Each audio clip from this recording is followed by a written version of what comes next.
Canada orders 26 HIMARS launchers for $1.9 billion.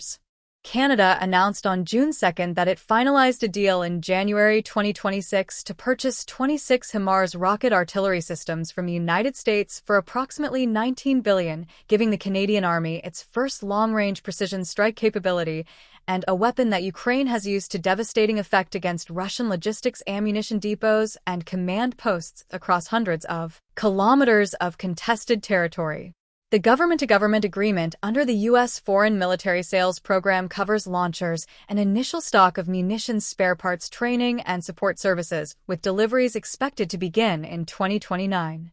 HIMARS, the High Mobility Artillery Rocket System, is a wheeled rocket launcher that fires GPS-guided munitions with precision that conventional artillery cannot match at ranges that conventional artillery cannot reach. The system mounts on a standard 5-ton military truck chassis, making it air-transportable by C-130 Hercules aircraft deployable across Canada's vast territory, including the Arctic, and mobile enough to fire and relocate before counter-battery radar can direct return fire. Each launcher carries a single pod of 6 guided rockets or 1 longer-range missile reloads in minutes from a resupply vehicle and can engage targets at distances exceeding 70 kilometers, 435 miles, with standard GPS-guided munitions paired with the longer-range munitions that Canada specifically describes in its announcement. The systems can engage targets at distances of more than 300 kilometers, 186 miles, a range that reaches well beyond any artillery system previously operated by the Canadian Army, and that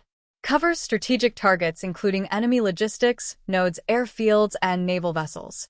The 300-kilometer, 186-mile range figure points toward the precision strike missile known as PRSM, which Lockheed Martin has developed for the HIMARS platform, and which represents a generational leap beyond the Army tactical missile system that earlier HIMARS units could fire at that range. A Canadian HIMARS battery positioned in southern Ontario could engage targets in the Gulf of St. Lawrence. Positioned in the Canadian Arctic, the system could threaten shipping lanes and military infrastructure across a vast maritime domain that Canada has long struggled to monitor and defend with the assets at its disposal. The press release explicitly notes that the systems are designed to integrate future land-based anti-ship missile capabilities, pointing toward exactly that coastal and Arctic defense application as a core requirement alongside the land attack mission.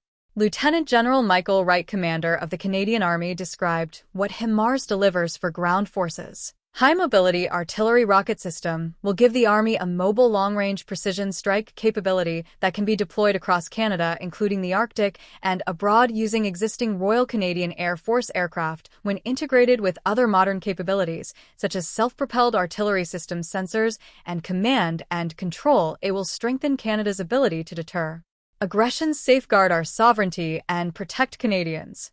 Ukraine's use of HIMARS since mid-2022 has provided the most comprehensive real-world demonstration of what the system can do in a high-intensity conflict against a sophisticated adversary. Ukrainian forces used a small number of HIMARS launchers, never more than a few dozen, at any one time, to systematically destroy Russian ammunition storage facilities, command posts, logistics bridges, and headquarters across occupied territory, degrading Russia's ability to sustain offensive operations across hundreds of kilometers of front. The system's precision, combined with its range advantage over Russian rocket artillery at the time of its introduction, made it arguably the single most consequential Western weapon system in the conflict's first 2 years. Canada is purchasing 26 launchers, a fleet that would represent one of the larger HIMARS deployments outside the United States itself.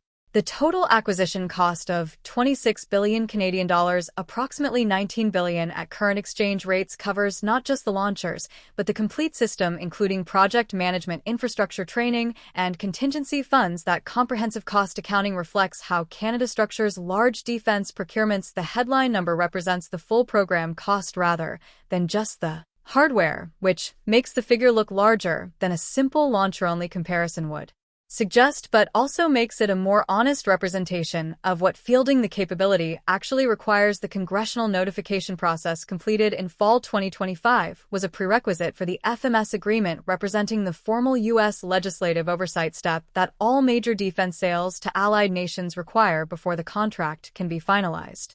Defense Minister David McGuinty framed the acquisition as a response to the changed security environment, Canada's armed forces must have the capabilities required to meet today's threats and tomorrow's challenges. The long-range missile capability is a critical step in supporting our military so it remains ready and equipped to protect Canadians and support our allies and partners when needed. Canada's Industrial and Technological Benefits Policy, which applies to all major defense procurements above a threshold value, requires Lockheed Martin to invest in Canadian industry as a condition of the contract, integrating Canadian companies into global supply chains, funding research and development in Canada, and supporting small and medium-sized businesses. That industrial offset requirement does not change what Canada buys, but shapes how the economic benefits of the procurement flow back into the Canadian economy rather than transferring entirely to American manufacturing. The 2029 delivery timeline means the Canadian Army will wait 3 years from the public announcement before the first launchers arrive, a timeline that reflects both the production scheduling of existing HIMARS orders from multiple allied nations and the infrastructure preparation that receiving a new system class requires. Training pipelines must be established, maintenance facilities built, munitions storage capacity constructed, and doctrine developed before a new system can be fielded operationally rather than simply received.